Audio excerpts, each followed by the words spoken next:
and a lot of our clients said, hey, we're going to pause. We don't know what's going to happen. They don't know what's going on. Yeah. Yeah. And I'll never forget when Greg came up and I was on one of the calls with him. He says, we're going to continue to do work for you, and you can pay us when things go out so we don't have to turn everything off. And I literally looked at him like, this is incredible. This is the stuff people talk about, but how hard is it to actually do? Those clients are still our clients today. Yeah. Many of them, because again, we put their needs above our own.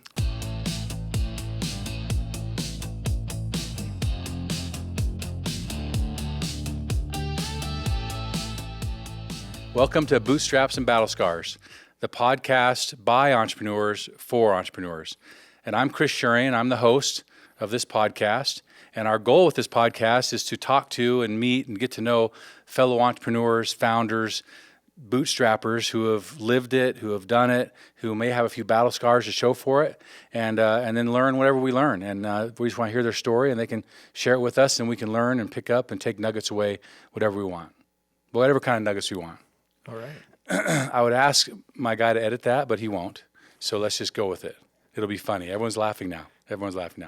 So my guest today on episode number 8 is Derek Miner. Derek.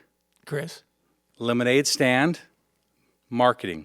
That's right. Is that right? Did I say that right? Yeah. And okay. Build and bless. Build and bless. So Derek, we've been acquainted for years. We've crossed paths, but it's only been the last few months that we've started spending time together. Yeah. And it's hard for me to spend time with guys like you that are successful, handsome, talented, spiritual giants, pillars of the community. But I'm going to do it here. So bear with me if I start getting a little insecure over here on my side of the mic. All of a sudden, I'm feeling insecure as well. We might have to totally edit that. No, but Derek is a very successful entrepreneur, successful business owners, and you spend a lot of time helping other entrepreneurs be successful as well. So thank you for coming, Derek. I appreciate pleasure. it. Thanks so much for inviting me. You may regret it when we're done, but we're going to have a good time no matter what. Sounds great. Yeah. So the whole idea of this podcast is I want to hear the story. I want to hear how you got started. You can give us a little bit of your background, where you grew up, where you're from, and so forth and so on. But we really want to hear the story. And I might interrupt you once in a while because I like to learn. I want to hear all about it. So I might cut you off and ask more questions and dig a little deeper. But we're here to have a good time. We're here to share whatever the experiences are. And everyone has a different story, right? We all have different stories, and we all have different battle scars. So I want to get going. So tell me a little bit about Derek Miner. Like, where did you grow up? Tell me about your family. I just want to hear some basic cool info. Well, thanks again for having me on. It's a pleasure to hang out with you and spend some time. I actually was born on a ranch in central Utah and spent a lot of my time there and grew up around animals my whole life and taking care of other things and learning to take care. So that's why you're super comfortable in this environment. Yeah, exactly. Animals. Microphones, yeah. So where in central Utah? Mount Pleasant. Oh, yeah, just actually. Right through the mountain. Yeah. Okay, cool. That's I like a cool how spot. You pointed with your head too. That's about right. Yeah. So no, grew up on a farm and loved it, and grew up with horses and grew up with all sorts of animals you have to learn how to take care of. And I think that's one of the first lessons in entrepreneurship is learning to take good care of things and learn how to care for things. Yeah. Right. And you had to get up in the morning before school, take care of the animals, come home, take care of the animals. Yeah. And you learned that if you didn't take care of the animals, no one else did. And they die. They don't feed themselves, especially right. in the wintertime. Yes, right? That's true. Summer's a little easier, but... Yeah. So you grew up there and learned how to work. Yeah. And then how many kids? What did your dad do? My dad was an entrepreneur as well. And really? Yeah. He ended his career as a musician, but he started, and that's what I think helped pave the way. For always trying to solve problems and always finding something that was unique. It was actually a ranch that he was developing and built is where I came home to, which was amazing. So he, as an entrepreneur, like as a rancher, or he did that. Yeah, he was a developer. He worked in just about every career, and he did a lot of different things. And I was able to observe the highs and lows of what that looked like, mm-hmm. What winning and what losing looked like. That was also a big part of my life. Was growing up playing sports.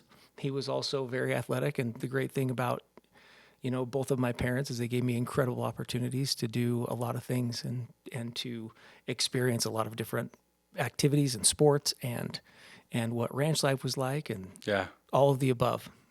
But then you ended up moving to the big city at some point, right? The big city of Provo, Utah. And so tell me about that. Did your dad he was just done being a rancher? How did that all come yeah, about? there were various things that he did in consulting. We moved to Utah, and he was or to Provo, and he was actually the county commissioner. Oh, It was really? really cool Of Utah County? Utah County. Okay. And I got to see him in the spotlight a lot, and I got to see him worry a lot about making sure everything was taken care of, and he did a phenomenal job. But I think one of the greatest things is through all the ups and downs, he's one of the most resilient people I knew. He would always just get back up. But at the core of his heart was always playing music, and I'd see him spend hours perfecting his craft.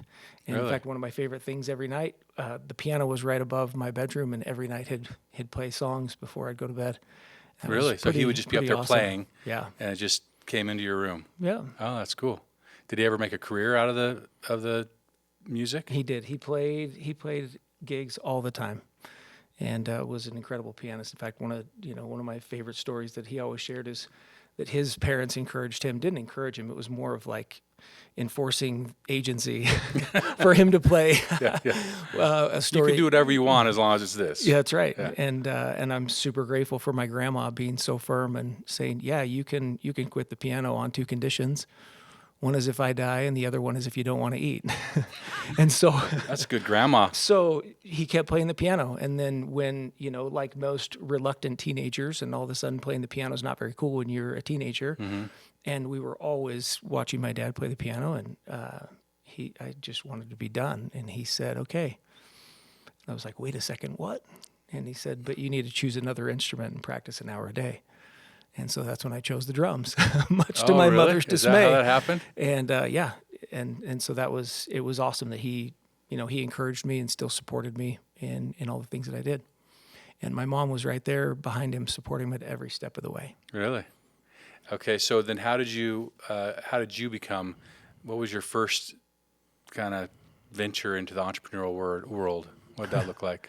Well, I think the first thing is learning how to provide for myself, and everyone has lawn mowing businesses they do. And Yeah, I was hired by a lot of very patient, capable, incredible neighbors. Who really don't want their lawns to be perfect. Yeah. And learned a lot. Learned how to be responsible and accountable for work that I did, and that was those were early lessons that I learned. And then the opportunity to go and serve a church mission taught me so much about leadership. Yeah. And being around other people and learning to love and empathize people where they're at.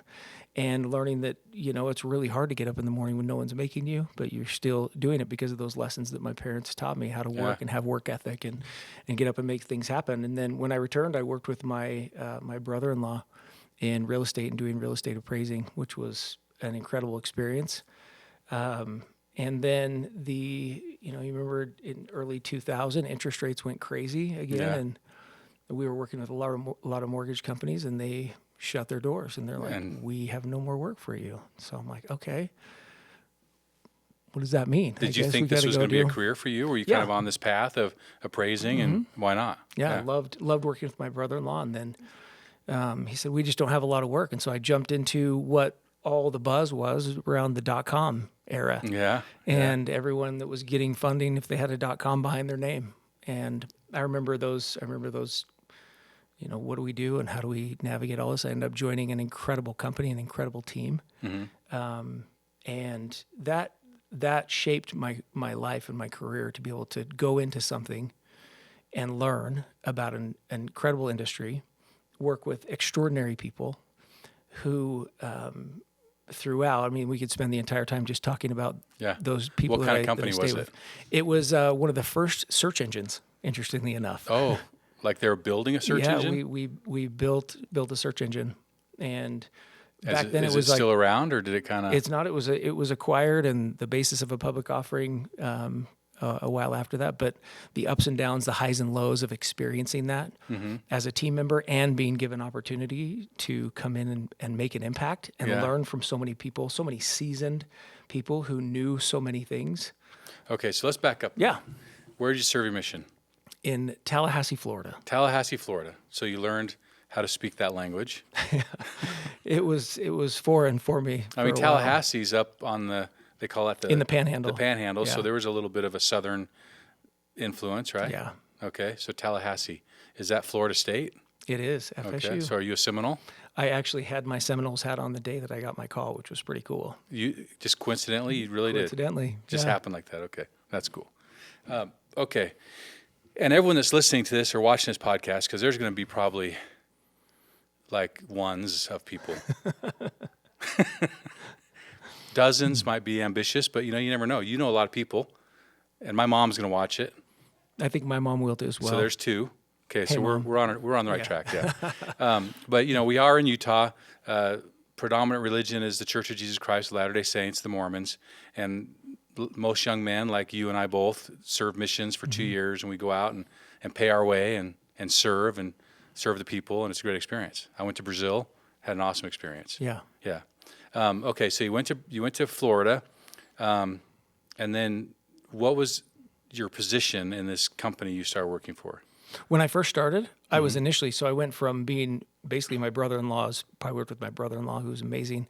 I worked as his partner and Doing really the as an appraising intern. and Yeah, exactly. measuring homes Going and doing around, all that. And Yeah. he gave me a lot of important life lessons about how to care for and show up for other people. Yeah. And how to work. And he just is an extraordinary. And back then it was a lot of person. research, probably. Oh yeah. Getting title work, getting all that information. Yeah, and put the together. data back then was not great either. Yeah, not like especially today. when you'd go in rural areas, you'd have Yeah, to go yeah. and stop Oh, by and right. do a whole bunch of research. Find that way. the chains and Yeah. meets and bounds and where's the peg in the Exactly. ground. And okay, then so now you go into this tech world, and what were you doing with that company? Yeah, so I started initially just on their business development team. It's So sales hey, guy? we want you to come in and sell.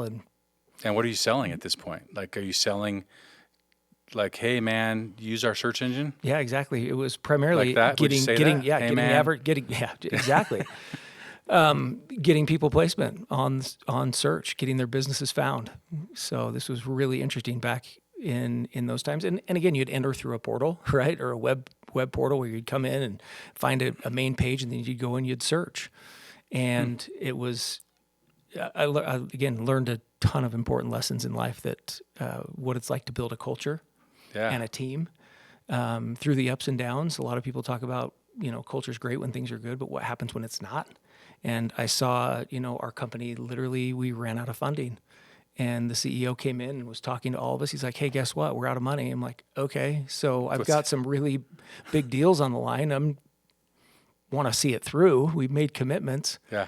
And I came back in the next day, and there was a lot of other people there too. I'm like, what are you guys doing here? They're like, what are you doing? I'm like, we're going to close deals and make it happen.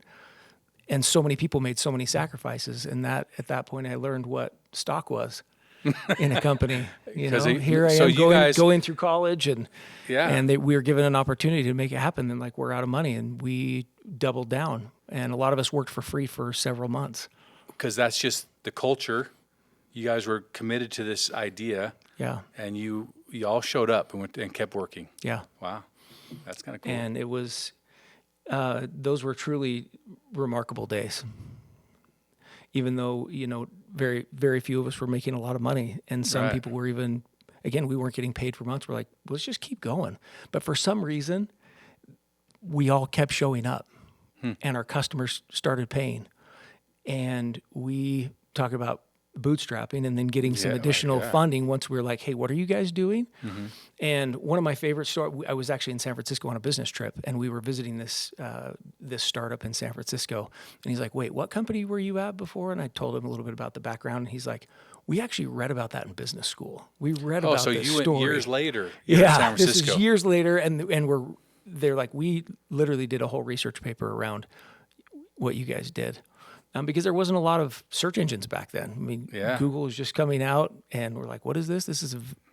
There's only a search bar on this site, Yeah, yeah. And so that was again, an incredible experience of learning what it was like to build with nothing and have 9 lives and somehow come out every single day, show up every single day. We didn't know what was going to happen, but we had an incredible leadership team, and myself and a few others worked really hard, and we had the opportunity to be acquired.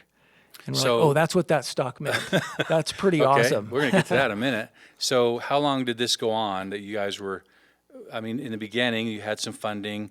you have it's basically a job. Yeah.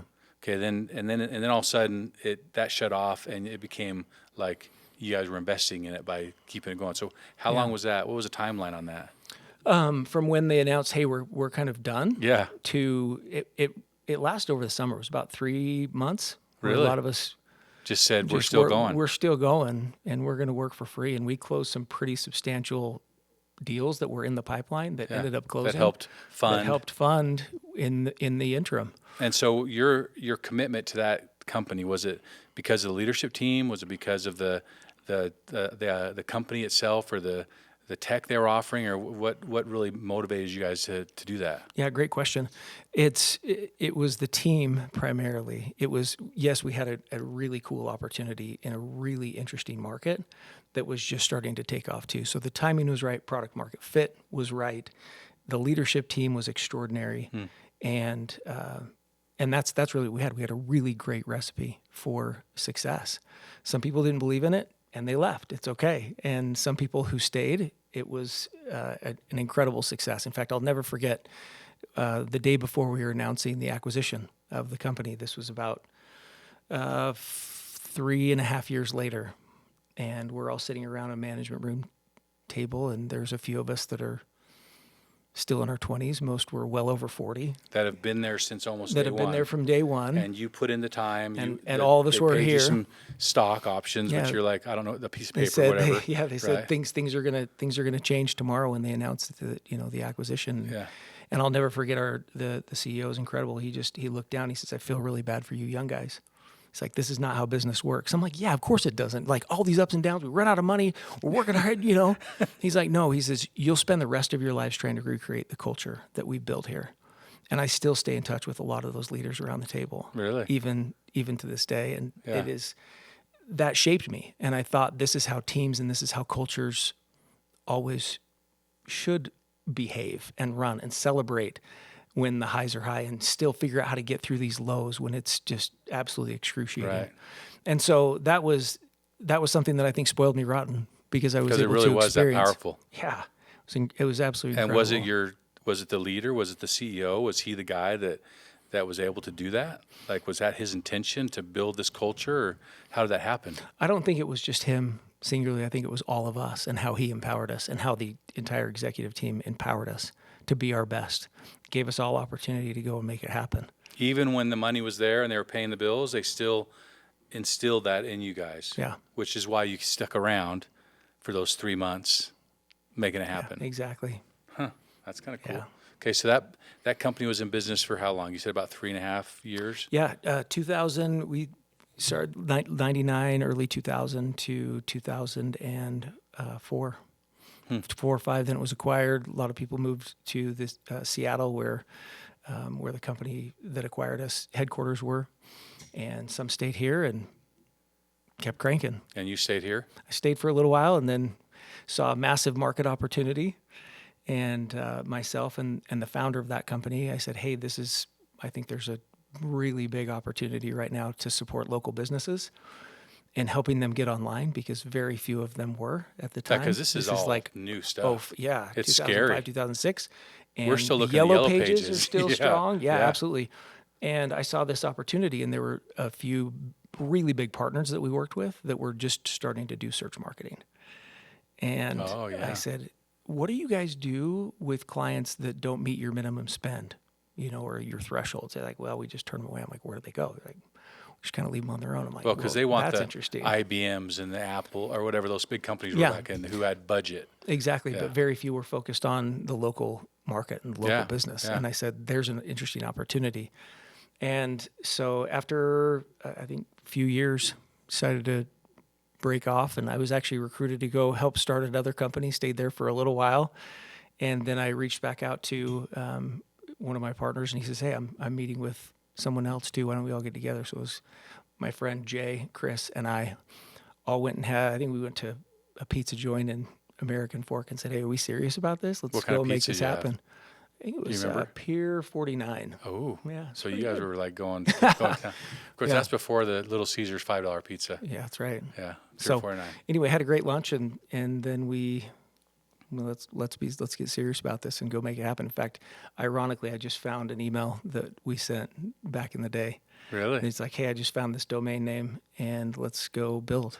And what company was that? It was orangesoda.com. Orangesoda.com, which Yeah. has nothing to do with Nothing to do with internet, the beverage. tech, nothing. There's no soda, no orange soda. In fact, I think that's when we first probably met and became acquainted, was Orange Soda days, right? Yeah, When we all were part of Corporate Alliance, and that's right. yeah, that was a long time ago. How long? That was a long time Shout ago. out to Jeff Rust. Jeff and Jared, yeah, Jer- yeah. I would like to get Jared on here. I think it'd be cool.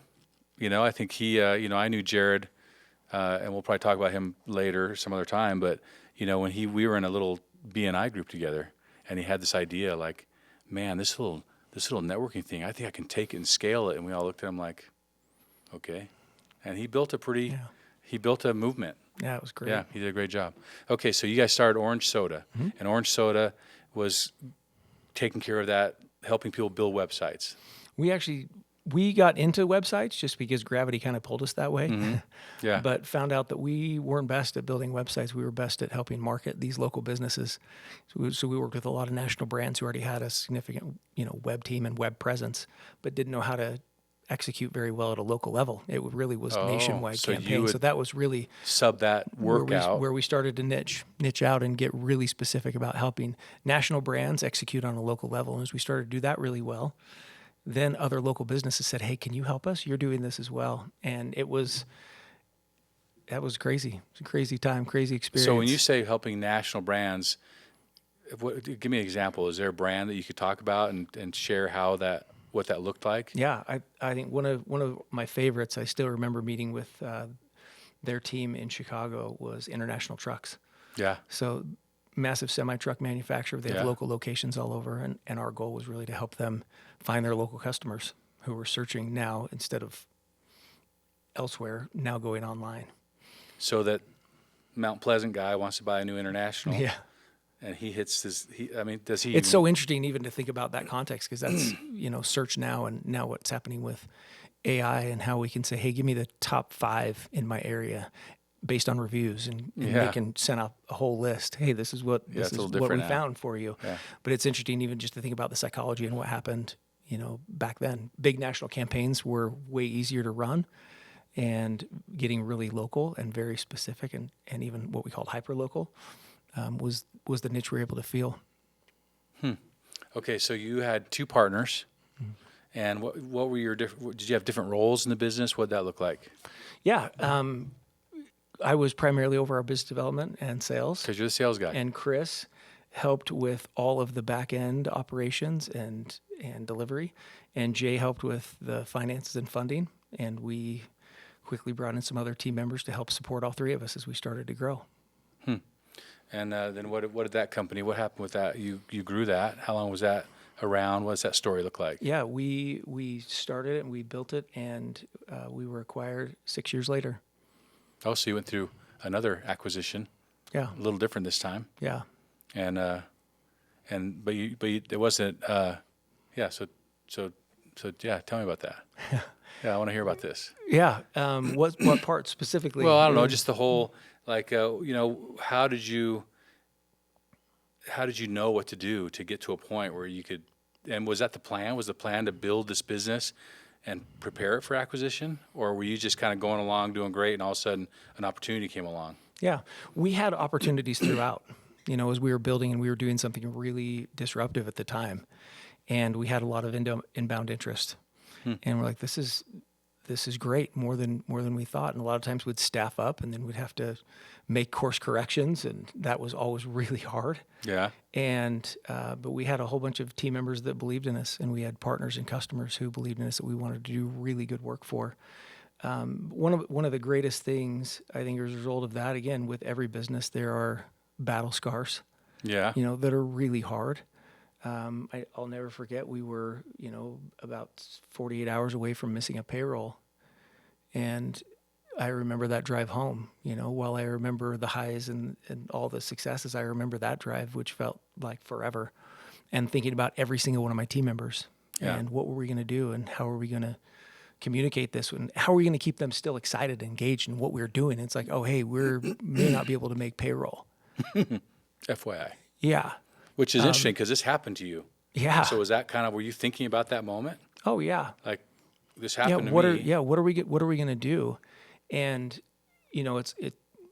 things as time pass gets a little blurry. Yeah. But I remember we had some extraordinary people around us that we trusted and who believed in us, and we were able to go and secure funding. And one of the greatest things we never missed, Oh, nice. which was awesome. But there are highs and lows, and a lot of times it's great to have partners, and especially partners that you're totally aligned with, who have a similar values and vision of what we were trying to accomplish and what we were trying to build. We really wanted to build a place where people would love coming to work.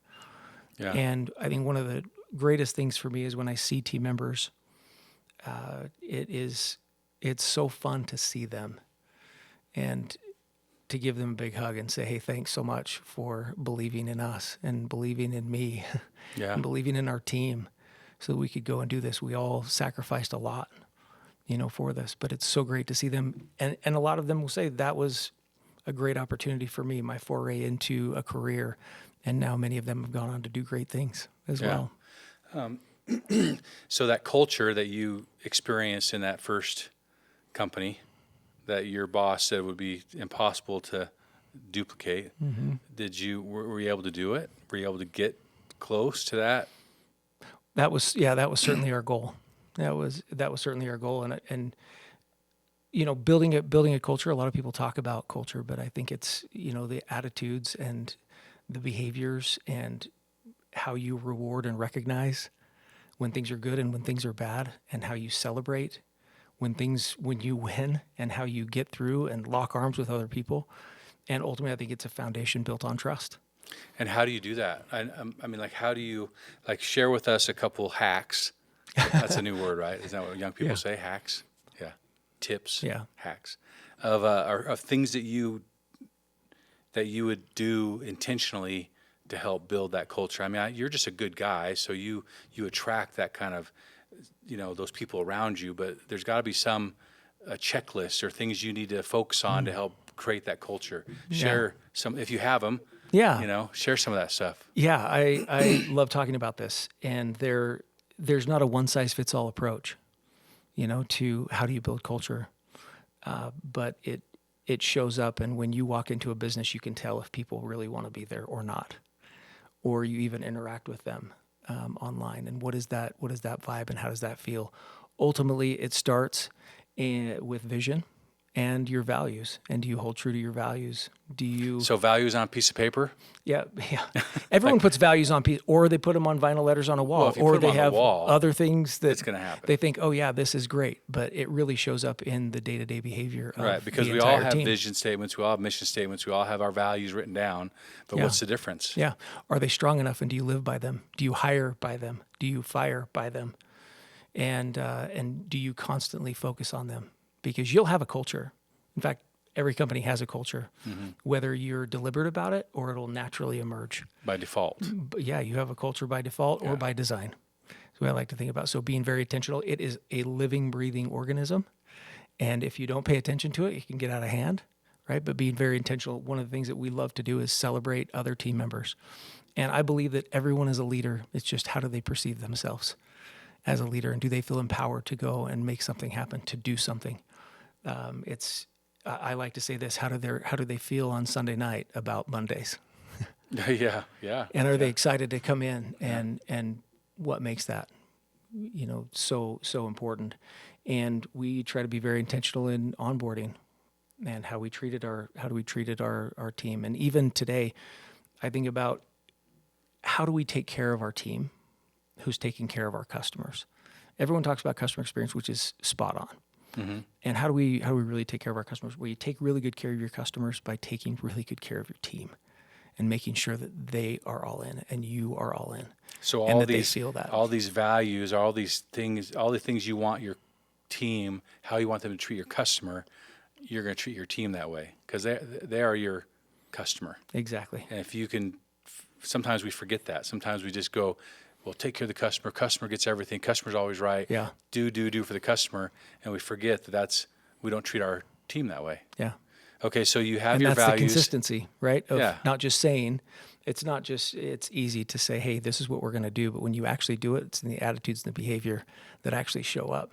Because I always tell our team, I'm like, there's a few things we can control. It's the energy we bring, it's our actions, and it's our attitude, right? That's what we can bring every single day is our energy, our actions, and our attitude, and how we show up for each other and how we show up for our clients. So you write this down? Like, do you have your values written down? Yeah, we had our 6-pack of core values The six-pack of orange soda. at Orange Soda, Yeah, and okay. we have values today at Lemonade Stand that we live by, And you live by them because you talk about them a lot, you read them a lot, yeah, you discuss them a lot.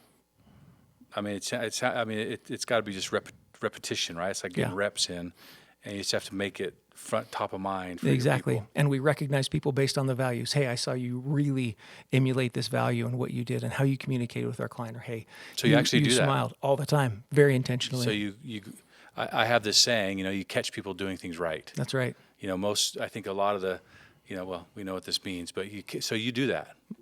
So you'll just be in a meeting, or you'll overhear someone on the phone, or what's that look like? Yeah, we talk about it. Our entire team is remote. Now it And- is, right? Yeah. Yeah. And we trust them to go and make things happen. Is it And harder now? Now we're going to get it. Okay. You jumped way ahead. Yeah. You just totally jumped ahead. We're talking about orange soda. Now we're talking about lemonade. Okay. We're still on orange soda for a minute, It's jam. because this is really, it sounds to me like orange soda was your first opportunity to really have a greater influence on the culture from a leadership position. Because before, you worked for a company, you were involved in it, Right. you learned a lot. So now it's your turn. Or were you still like your other partners? Were they more of the culture guys, or was that kind of how you were programmed, or like, who was in Yeah. charge of the culture?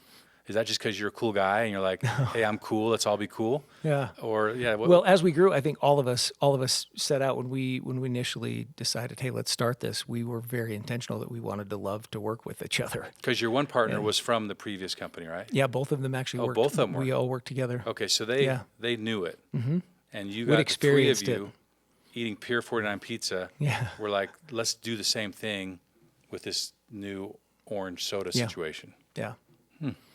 And so we'd all experienced it, and we had lived it, and we knew what that felt like, and that's what we wanted to be very intentional about how we built. Were we great at it? No, we were learning a lot of lessons, Yeah, yeah. a lot of really, really tough lessons, but also a lot of really important lessons on how we show up for each other and how we show up for our clients.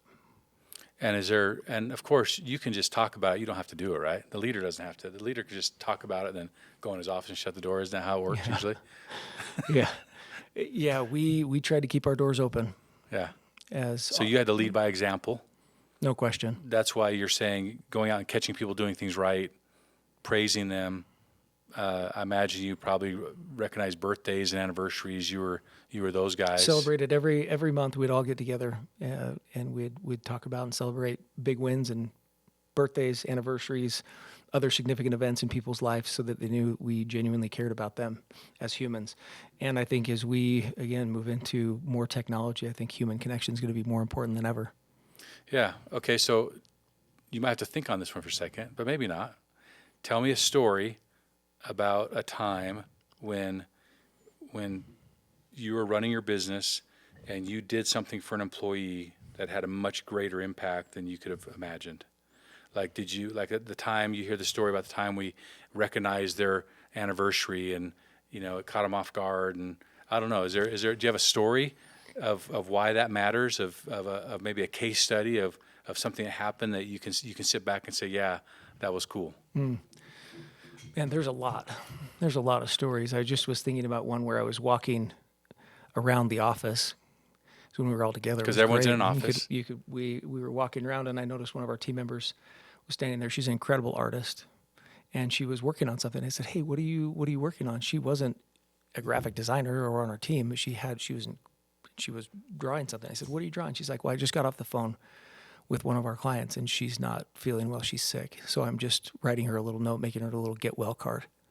And No I just kidding. stopped, and I was like, "This is incredible." Megan was her name. I'm like, "Megan, this is so awesome." And she was of you doing to this on take her time. own. Yeah.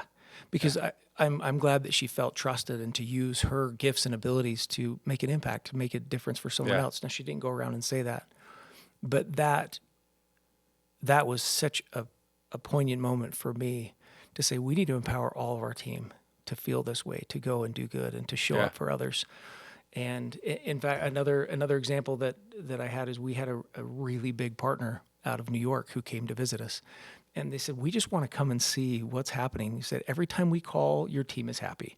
Every time we show up, they're happy to solve the problems. Like, what is going on out there? Can we come and see you guys? What's in the water? And so they flew out, and this is a really, really big company. And this is Orange Soda Days. This is Orange, yep. And they flew in after 3 days of meetings. We were doing our quarterly business review with them. Here's what we've done. Here's what we're going to do, and here's the plan. And big company. And a really big company. And after 3 days, the SVP, as they were leaving to go to the airport, she said, "How have you done this?" And I said, "How have we done what?"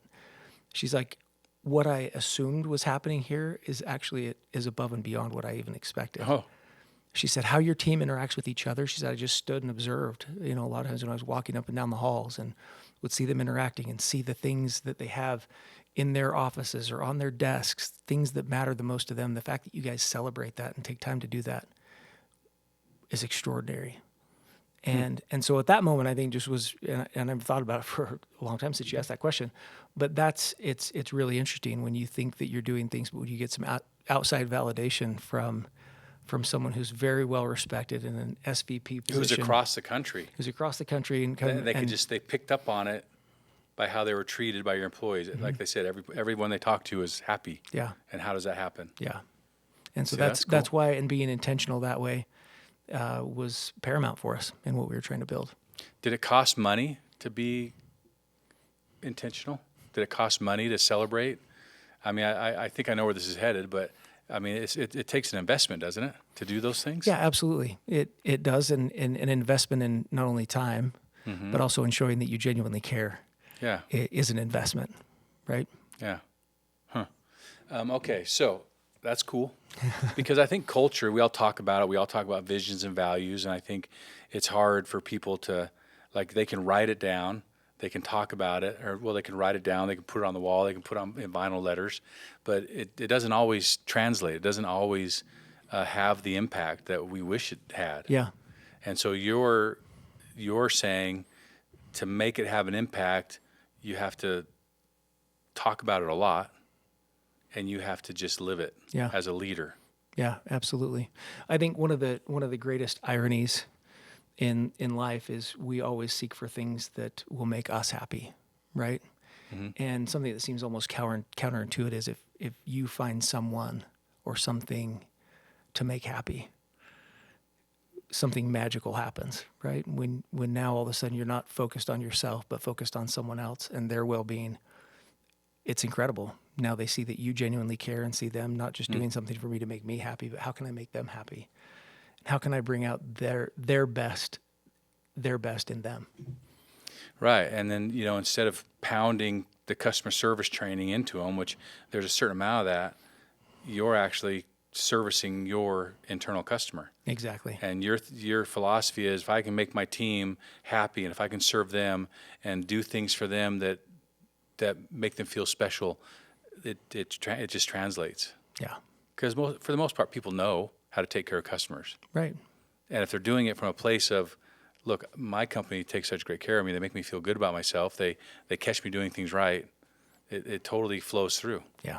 Yeah, that's awesome. That's awesome. I remember one time, we used to talk about that a lot in one of our companies, and I remember one time one of my project managers went to rent some equipment, and I'm going to butcher the story, so I shouldn't tell it, but he went to a big national brand of rental companies, and he was having such a hard time getting things worked out, and he was getting so much difficulty from the person across the desk from him, and he looks up on the wall, and there's their company mission about how we strive to take care of the customer in every situation, and this whole whatever it was, and he finally just said to the gal that was helping him, he said, look, what I really need you to do right now is just look what's on your wall and read it and understand it, and then come back and talk to me and help me get my problem figured out. Yeah.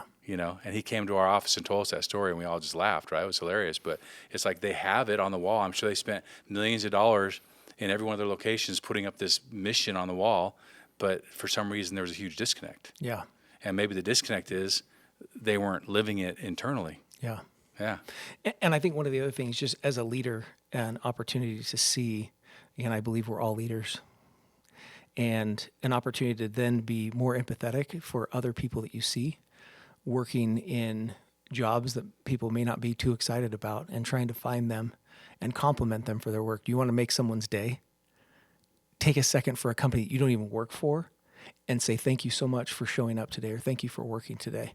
And one of the coolest experiences that I had. Like you're being... Yeah, be kind to someone else just at someone another else, business. And make them feel, oh, you know what? I had that opportunity today, actually.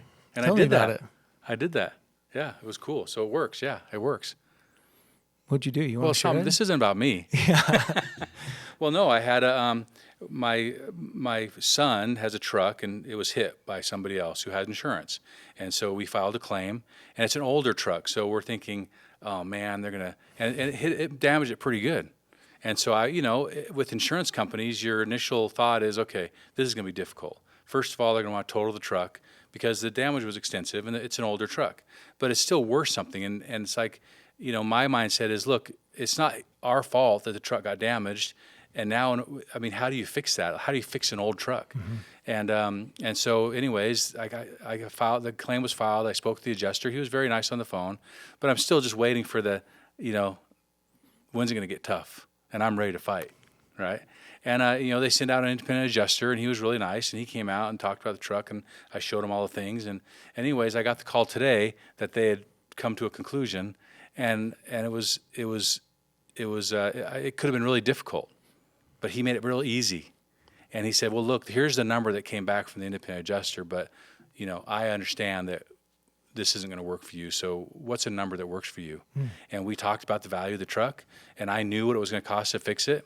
And so I threw a number out, and then he threw a number out, and we just met right in the middle. And I said, you know what? That's fair. I appreciate you doing this. In fact, I said, look, I really appreciate how you handled this situation because I was ready for a fight. And he said, you know what? I just want to make sure you're happy, and I want to make sure you got what you need, and we want to make sure you're taken care of. So yeah, I complimented on what a great job he did. Not quite just like thanks for showing up for work today, but just the fact that he really did take care of me, and he really did make it easy, and I appreciated that, and I made sure he understood how much I appreciated that. Yeah. And so somewhere, someone's doing something right. That's right. At this insurance company. They're teaching their people how to really take care of customers. And so I wonder, they must be, had I had that phone call after this, I would ask more questions. Yeah. Did you get a birthday card from your boss? Yeah. Yeah. So I That's love awesome. that. Yeah, I love that. And I love doing those things for other people, treating other people who are taking care of me and making them feel good about themselves. Yeah. Because there's a lot of people out there that don't do that. That's right. I'm an over-tipper. I always over-tip servers because having owned a restaurant, I know that tippers don't make money. That's right. And there's a lot of bad tippers out there. Mm-hmm. And so I'm always the over-tipper. I'm always the guy that wants to make sure they feel good about what they're doing. I show my appreciation. Even when it's mediocre, I'm still pretty nice about it because I think, I might be the only compliment they get that day. That's right. I might be the only person that tips them well that day. And if I can just bring a little bit of something good into their life, then I feel good about it. Yeah. Awesome. I need to learn how to deal with my employees. That's what you're saying. Absolutely. I thought you were supposed to just pound on them and pound on them and make them do work. Yeah. Well, you got to remember you work for them. Yeah, that's true. Yeah, and if you can take that mindset of I'm here to serve my employees, that does make a difference. Yeah. And what can you do to make their lives better? What can you do to make their lives easier? I think that's a great approach. Yeah. So you're the king of culture. Let's do that. King, culture. I like it. 2 Ks. Culture King. That's probably done. Let's do that website. cultureking.com. Okay, so you're doing orange soda, and now just for fun, where'd that name come from? Orange soda. Yeah, it has nothing to do with marketing. It doesn't, and the previous company was called aha.com. Aha. Yeah, and how do you spell that? And some people would say hotdog.com. No, aha. Let me spell it for you. How do you spell aha? It was ah-ha.com. Like horrible aha. domain name. Yeah. Well, look at was Yahoo and Google hard. But there was a dash in the middle, which made it really tough. So, when we started talking about the names, what are we gonna call this business that we're going to start. And Jay sent an email to Chris and I. He's like, hey, I just found the domain orangesoda.com. What do you think? And I'm like, done. Like, This it was is just a awesome. domain. It was available. Yeah. Orangesoda.com. Yep. So we bought it and we built our entire brand around it, which was really, really fun. Well, and I remember that. Like when we were talking not too long ago and trying to remember where we were acquainted from, and you said Orange Soda, I'm like, yeah, of course I know that, Yeah. orangesoda.com. Yeah. Okay, so you did Orange Soda. Yep. You got acquired.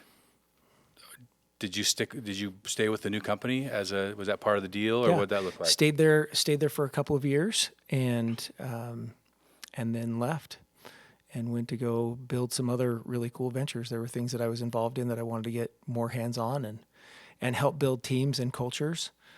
And, I think fast forward to when I met Greg, my now partner, who he started, interestingly enough, Lemonade Stand, the year we sold Orange Soda in Southern California. Oh, he did. Yeah. And our paths crossed when he moved up here from California. And was a really cool experience. So was he doing in the same business? He was, yeah. He was doing online marketing, knew how to do online marketing really well, and had his agency, had team members in Southern California, and a few team members here in Utah. And how long ago was this? This, we first got together in 2018.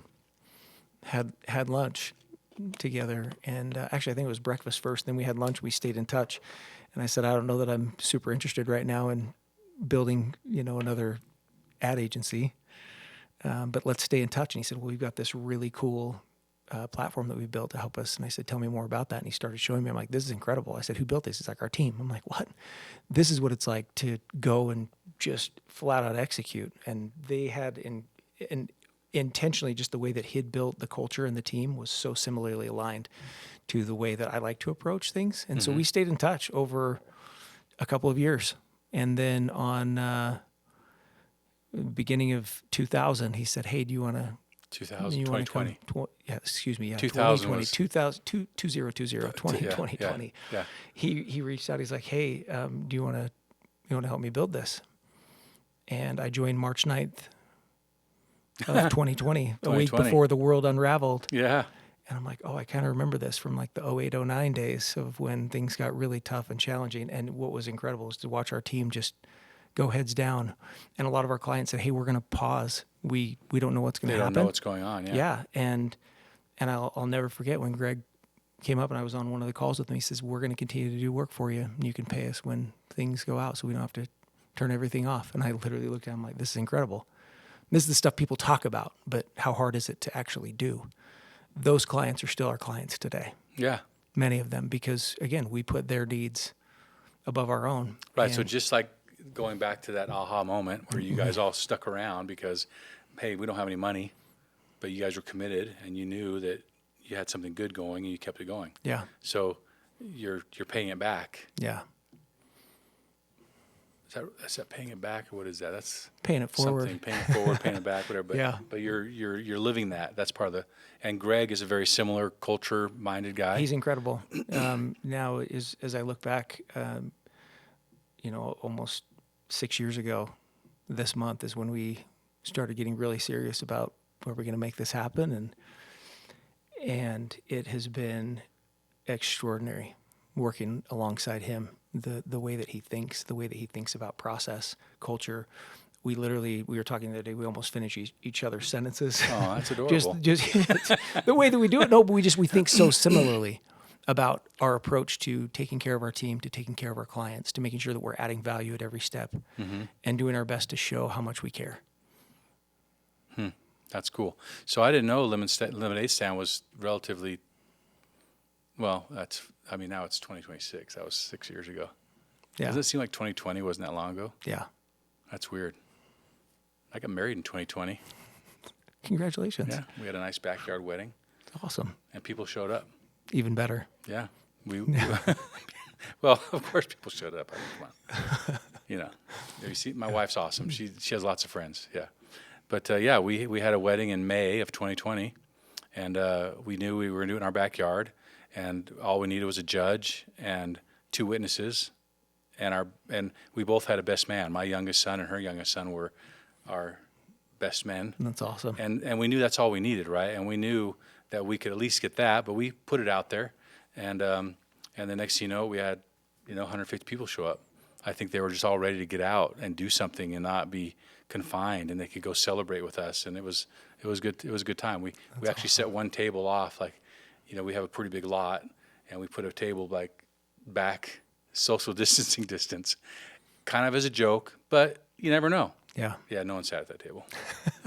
That was awesome. We can talk about COVID another day. Yeah. Yeah. I think no, I'm not going to say that. I was going to joke about that for a second, but we're not going to do that. Okay, so here you are, lemonade stand. The culture is, I've been to your office, and there was only one person there, but he was really cool. Like, I think I walked in your office one time for a meeting. You guys were downstairs, and I kind of walked around looking for, knowing that you guys everyone's remote, but you have these really cool offices. They're cool. Like, it's a cool vibe in there, place. right? And I remember walking into somebody who's working on his computer, and I said, "Hey, I'm just here to see Derek." And instead of just saying, "Oh yeah, he's downstairs," he got up, he introduced himself. He was really nice. He kind of fit. He was nice. He walked me all the way downstairs, and there you were, and it ended up being your bookkeeper, your controller. Yeah. Who's supposed to be the anti-customer service human being, right? But yeah, it was super cool. I thought it was cool. So good job. You're doing it right. Our team's doing it right. They're great. Yeah. Okay. So lemonade stand. Do we know how Greg came up with lemonade stand? I think there's probably citrus a little twist more here. There's probably a little more thought into lemonade stand than there was orange soda. Yeah. Yeah. He actually mentioned that he was inspired by the work that we built, the work that we'd done, and what we'd built here in Utah. So he's familiar with orange soda in Utah. Yeah. Yeah, we actually had we had more clients outside of Utah than I think within the state. Really? Yeah. And so he just came up with the name Lemonade Stand? He said, "Yeah, I like this idea, and this is tons of fun." In fact, one of the first sites I think looked very similar to the orange soda site. And no, it was great. That's kind of how we got connected, which is serendipity and everything all well, wrapped don't they up in say one. that imitation is the something of flattery? Yeah. No, what is it? Highest form of flattery? Imitation? Is that it? Am I saying that right? So we can edit that. My lips are going to move this way, but the right word's going to come out. Okay. Yeah. Oh, that's great. Okay, so now this is all warm and fuzzy, rainbows and unicorns. We've talked about a lot of good stuff. You've tried to talk about some of the hard stuff. Just be nice to me and be like, okay, I got to talk about battle scars, so I'm going to throw a battle scar in there. But come on, there's got to be some hard stuff. I know there was one time you had payroll was scary, but let's talk about some battle scars. Like, talk about some of the lessons you've learned. You just turned 50. You're old guy. Wise. There's got to be some battle scars, right? I want to talk about some battle scars. Maybe some lessons you learned. What you learned about the difficult times. Let's talk about that for a second. Yeah. I think one of the, that time when I just started at Lemonade Stand, all of a sudden we had no idea what was happening. With our, obvious clients, 30% of all of our clients pulled back on budget. And they're like, we don't know what we're going to do. Yeah. Because nobody knew what was going on. Overnight. That's exactly right. And the fact that we just kept showing up. And I'll never forget, one thing that was really, really hard is here we're all just cranking, and Greg comes up and he's like, we drew this little thing on our whiteboard that said, "Here's COVID and here's Derek," and how do we beat this? They were counting on me. But talk about feeling pressure of like the I got to team make was? this happen. Yeah. Like you just showed up. I know, but it's like, how are we going to do this? You've seen this before. How are we going to get sales and revenue and everything? We brought you in to help us build, and now we've just lost everything. That's a little pressure. That's a ton of pressure. And so you're sitting there like, all right, what are we going to do? And we rallied around the team. Right? Obviously, you can say, "Oh yeah, looking in the rearview mirror, it's great." Things were, but there's been significant ups and downs with clients saying, "Hey, we may not come back." And how do we do this? How do we make it happen? But again, when you've got good team members, where there's a lot of trust, no matter how hard things are, you can work through the details. You can work through the hard. You can work through tough things. And that's one of the things that I think I've learned throughout all of this. We have scars. We learn, when you go down hard and you wreck, it's like, well, I'm not going to do that again. I don't want to do that again. I want to do something else. We shouldn't do that again. We shouldn't, but sometimes we do. Yeah, I'm good at that. Yeah. Yeah. But I think back on those days and how we all came together and how we rally around it. Just like whenever you get injured, you rally around some medical help Yeah. and making sure that you've got somewhere to turn. I think one of the hardest things is where people wreck and they don't have somewhere to turn or they don't think they've got someone. And I think that's one of the greatest things about building real friends and meaningful relationships. I love what the Surgeon General a year ago, Vivek Murthy, shared. He said, You know the Surgeon General's name? Yeah, who knows that? Who does that? Well, do a little research because I really like what he said. He wrote a What's his name? Vivek Murthy. Oh, Dr. Vivek. Murthy. Good old Vivek. Yeah. And he wrote before he left the office a year ago in January, he wrote a prescription for happiness, knowing that there's a lot of people who are not happy. And I think when we get stuck and we have these scars, it's like, I will not ever be happy again. And he said, it's founded, he said, in all my research and everything that I've done, that it's in relationships, it's in service, and it's in purpose. Where everything that we see. This is the Surgeon General. This is the Surgeon General. This is a PhD. Yeah, saying who's this supposed to be giving everyone medicine. Yeah. Like, so you think about scars and how to heal. That's why I was trying to tie this in because Yeah. I thought about that. It's in relationships, it's in service, and it's in purpose, finding purpose. Where what do we see when we turn on any channel now? Favorite media channel, just pick one. What do they talk about? Viagra. Wealth. Oh, wait, a different commercial. Oh my God. Oh, Well, let me. Chris. I've got Wealth. backstory. What we see wealth, Yeah.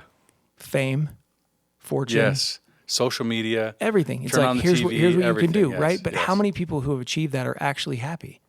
Because it's all focused on being inward minded, right? Versus if you can be more outward minded and thinking about how can we serve and how can we find a higher purpose. That's how we get through these battle scars. That's how we heal. And that's how we heal as a nation if we were able to show up with each other again saying, what's in it for me? How can you make me happy? How can I be happy? Versus like, who can I go and make happy? And I love that the Surgeon General shared that. He's like, you want a recipe for happiness? You find it in service, in purpose, right? Yeah, Finding which is something really bigger. great. And you find it in relationships. I think about every scenario where I was down. Yeah. I remember one time at when I was stuck working on a problem. Here I am this is way back at AHA, and I walk into the CEO's office. Why? Because his door was open. And I'm like, I'm stuck. Here's this young punk kid walking in. I'm like, I'm stuck. I have no idea what I'm going to do here. Yeah. And he's like, sit down.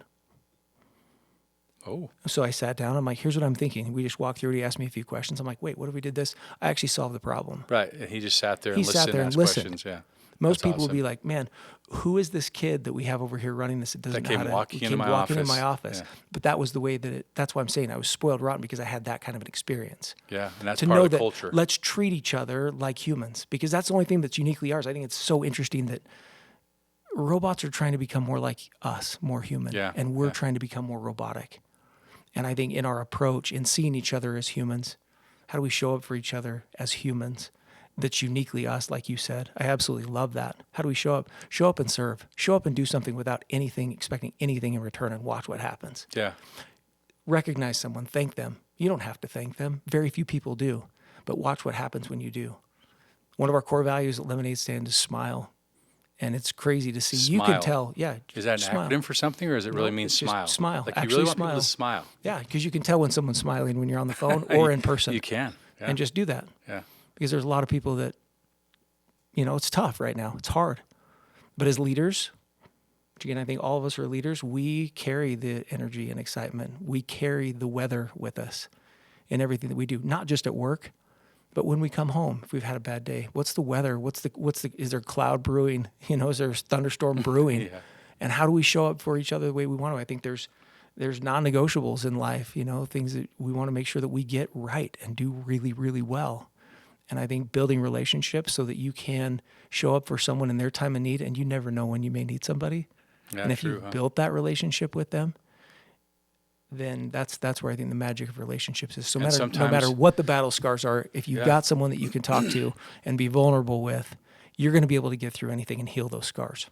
And sometimes we don't. Sometimes we go serve, but we do. There's this little thing inside that's looking for, what do I get back, right? And that's the wrong approach. When you stop thinking about what's in it What's for me, in it for me, and everything how can I help shifts. them? Yeah. And, when I had Jessica Devenish on here, she talked about some of the best advice her father gave her, who was her mentor and her leader of sorts. And he talked about go visit other successful people and just ask them. Yeah. And as you and I both have probably experienced, there's a lot of very successful people out there that have a very abundance mindset, and they're happy to share. Yeah. Like they're not looking at the young buck as competition. They're looking at it as like, hey, if I can help you become a better business owner, that's just good for everybody. That's good for the industry. That's right. And I've always liked that idea. And I learned that early on in my career. And I have lots of mentors who I could sit down and talk to, even if we were perceived competition in the same business, in the same zip code, the 604. 84604, yeah. I think so. It was amazing how they would sit down and share. And I remember asking one of my mentors one time, I said, hey, why are you sharing this information with me? Because, we're kind of in the same business, we're in the same industry, we're in the same neighborhood. And he said, look, if I can make you a better contractor and you're going to take better care of your customers, then that's just good for the industry, which is good for me too. Right. It's good for all of us. Yeah. What's that? Rising tides? Lift all boats. Lift all boats, Yep. right. It's abundant. Yeah, I got to talk about why I said Viagra. Yeah, I don't know about that. I don't know what there's an algorithm that. There probably is. Well, I watch TV. Like I have an antenna and I watch TV. People do that, amazingly enough. And so I'll watch, like there's a channel where it's like Westerns. Like there's John Wayne or some old Westerns on, right? And I'll click those on and there's commercials. Well, my wife always gives me a hard time because it seems like every commercial is Viagra or anti-inflammatories, or maybe the button, I've fallen, I can't get up button. So obviously they think I'm an old guy watching, these television shows. Anyways, sorry. We could maybe edit that. Probably not going to happen, but it happened. Oh my goodness. But and of course, you're like taking it this whole nother level, and I had to go, drag it down a little bit. Okay, so.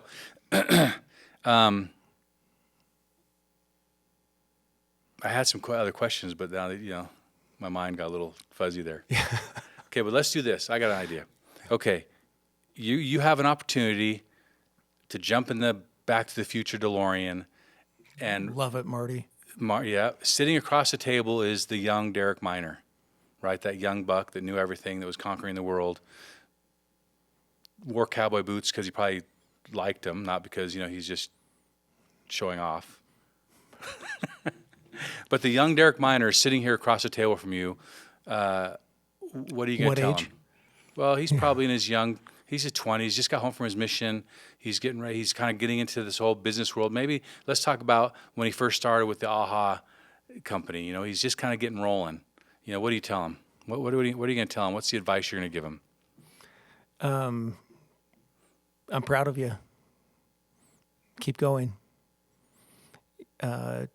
You put priorities where they needed to be, which is on making other people happy and trying to do your best for those that you care the most about.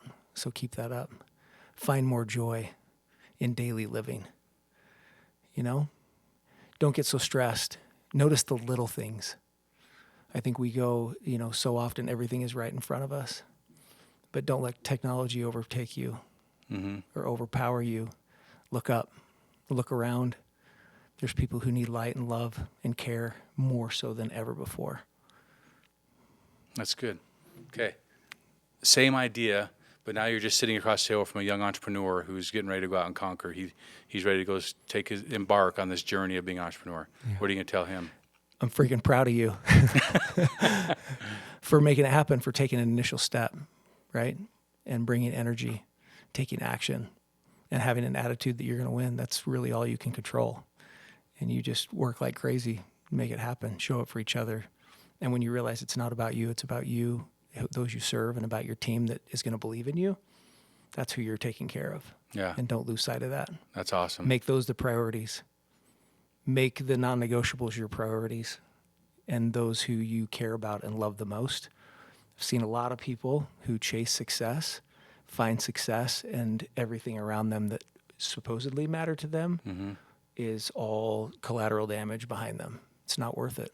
I see very few people that don't have regrets that have put themselves above the things that were the most important. So just remember that. Go get them. The fact that you've even started and you've had this idea, go make it happen. And yeah, it's not going to work. I think the best businesses are the ones that can still pivot when they, and they've got enough money to still do it. And when they don't, pivot and figure it out, find good product market fit, not product family fit. A lot of people go to family and friends and try to ask and find out, hey, does this work? Oh yeah, we love it, right? But find real product market fit where you can add real value and you can use the very best of your talents and abilities and use technology to help empower that to support a human connection, because that's what everyone's going to be craving for. Nice. Okay, and just to remind me of, you talked about this other initiative you have. Lemonade Stand is your company. You guys are doing the digital marketing, building websites, helping people get the word out about their business. But you also do Build and Bless. Yeah. So Build, I think then it's bless. Build then Bless. That's right. Okay, so this is cool. You've taught me about this a little bit. I even have a shirt and I wear it. Awesome. It says Build then Bless. So tell me. We don't have any flannels yet, but No. I'm a flannel guy. Yeah. Or mechanic shirts. I don't know why I didn't wear a mechanic shirt today, but okay. Tell me about Build Then Bless. What is this? Well, we are building Build and Bless to be the happiest software on the market and the antidote to humanity's antidote to the algorithm, because we're so caught up in the algorithm and how do we optimize around that when really we need to optimize to be great humans and to see other people where they're at. We started this. One of the things I actually asked Greg when I joined, I said, "Tell me what you're doing beyond just making money to make an impact." And he immediately had an answer. He said, "Well, one of the things we do is we, with our team, choose someone we want to go give funds to." And I'm like, "That's awesome." I said, "I really love that." And when we were going to go present some funds to another company, they said, "Oh, is that all?" And we never heard back from them. We're like, "What are we going to do with this money?" We gave it to our team and said, "You guys go do good. However you want, wherever you want, just share the story." And the stories they started sharing were so incredible. Like, wait, we build incredible sites. We've got to capture these stories. And so we started capturing these stories, being inspired every week. We actually still have like a little open mic every week in our all hands meeting. And we say, "Hey, tell us about experiences that you had." And so we capture these stories in a platform and these stories of them helping them other people, doing good, doing something. good, finding someone along their path. So we have dedicated resources that we give to our team every single month to go find someone in their path to make their day. So instead of as a company contributing to the homeless shelter or whatever that is, you're saying, "Here's our budget. Each one of you are allocated. Go do something good with it." It could be for a team member. It could be for a client. It could be someone along their path. Yeah. In fact, one of my favorite stories was shared from another client that's using our platform. They were at the grocery store, and there was a person in front of them that was disabled and had a card and a little bit of cash. And he looked back. He was an older gentleman. And this lady just lost her grandpa not too long ago, and she's like, she was like thinking about her grandpa. And he put up his card to pay for just a few groceries, and the card said there's nothing on this card. Yeah. When he swiped it, and he's just like, "Oh, I'm so sorry," like apologizing to her. Yeah. And he said, "Oh, what is today?" And he's like, "Oh, it's the 3rd." Oh, So he hadn't it gotten comes on the 4th. He's fixed income, right? Yeah, yeah. He's like, "Oh my gosh, I'm so sorry. I need to put that back." And she immediately stepped up and said, "No, I want to take care of it." And what her company had allocated for them, it was a little bit more than that. But she said, "No problem. I paid for it out of my own because I was thinking about my grandpa. I was thinking about him in this moment." Yeah. And Chris, there's hundreds of stories like this every single day. And there's opportunities for every single one of us to see someone else along our path, no matter what it is, where it is, to do something good for someone. And I think a lot of us say, "Man, I wish I could, but I can't, so I don't." But we change that narrative and say, "Now you do, so go and find someone to help and to lift." And we say you have to build, you have to have something to then be able to bless. Right. It's in that formula. Build, Yeah. so then you can bless. We built it internally for ourselves at Lemonade Stand. So this is actually a platform that other companies can say, "Hey, we want to practice this initiative." Yeah. So this software helps track it. It helps allocate. And everyone get a debit card or something? They have their own company card. We integrate with all the top platforms where there already is company cards issued. Oh, really? And then we just allocate a budget that way. So when they swipe it, we're able to capture the story and then publishes into the platform. And when you say Which is really capture the cool. story, Yeah. like So she swiped her card. She shared the story of what happened. what it was. Yeah. And now it's in your system. It shares with her company. This is what I was able to do. She can also share it as private. Yeah. Anyone can share it. I just want And this so a then it private gets story. broadcast to the company saying, hey, Inspired. so-and-so Here's did someone that I this. saw. Exactly. Yeah. Here's someone that I saw and in my path, and I'm like, oh, next time I see someone like that, I'm gonna do something like that. But yeah, we built it for ourselves internally, and we're like, we're just gonna use this because we're trying to recognize our team, and we know things they like, and we know what our clients like, and we want to give our team the autonomy to go and do good, however and wherever they find. And one of our clients was in for a meeting. He said, "What is that on your whiteboard?" We were mapping out this one section of the platform, and we were telling him, he's like, "I want that." We're like, "Wait, what?" Oh, this And is before you. this was is like, just for you guys. Yeah, we just built it for ourselves. And they're then he like- said, "I want it." And we're like, let's get busy and let's start building it. And so this January marks 1 year, and we've had thousands of users on the platform and thousands of stories that are so incredible. Just the ability to go in and see the good that's happening around the world now. We've had our first stories now shared in South Africa, which are incredible. Really? And Like all a over the company United in States. South Africa or somebody Yeah, was, they have employees in South Africa. and they're one of our doing it clients. there. They Wow. are. And they care about these not-for-profits and things that they care the most about. And that's what they've done. They're like, hey, what are your needs? Good. Can we come in and help? That way they can see it. So instead of traditional corporate giving, standing in front of a big check, now I Yeah, can see as look a at team us. member, hand to hand, eye to eye, impacting someone's life. But it's in a just meaningful another way. example of what can I do for them, not what can I do for me. Exactly. Because they're not getting the big check. They're not getting the PR from that. But also the culture, that's just another opportunity for you to serve your team by giving them the opportunity to give to whoever they want to give to. That's exactly right. Yeah, that's super cool. Yeah, we're having a Culture. great time. Yeah, that's cool. What's next with that? Is that you're just going to keep building it and making it better and roll it and let other people use it? We are growing and we are going full steam ahead, which is so much fun. Seeing the impact, real genuine impact, where you can see the results of our efforts and of our individual team efforts, and of someone that says, "I never knew that I could give in a way like this, but my company allows me to do this." Oh, talk about building a brand. Wait, why are you doing this? Yeah. Oh, because my company allows me to go and do this and go and do good. That's cool. Okay, last We think question. it's cool. You ready? Because see, the stool is telling me that we're about there, Yeah. right? Okay, so after all the things you've done, the aha moments, you like that? See what I did there? I like that. With a, yeah. All the ups and all the downs. I mean, this is I have a pretty good idea of what this answer is going to be. Would you do it over again? Absolutely. Absolutely. That's awesome. Well, Derek, this is great. I mean, Thanks, Chris. I think you're an awesome human. I appreciate And so that. now it's even more so, right? So now I just feel smaller. No, I'm just kidding. No, I always do. You and I reconnected here a few months ago, and you put off an energy. Like I can tell what you're talking about is sincere. Like I don't feel like you're just saying this because that's just what you're supposed to say, right? And so it doesn't surprise me that the culture that you've built in the companies and that you're still doing, it doesn't surprise me. It's awesome, right? It doesn't surprise me that you have team members that are just the best team members in the world, because that's how you treat them. And that's how they feel when they're around you. Like I'm sure everyone around you feels. So I've enjoyed getting to know you. I'm actually one of your clients now, so Yeah, thank that's you. exciting. Yeah. Thanks for believing in us. Yeah, and so far so good. Thanks to So you. so I appreciate you coming on. This is a good episode. There's a lot of good stuff here, and we talk about all kinds of different things. And you're number 8, and which we talked about is a good number. And it's been fun how everyone has a different twist and a different story and different things, and there's a lot that's going to be taken from this. So I appreciate you coming on and humoring me a little bit and being part of this. Yeah.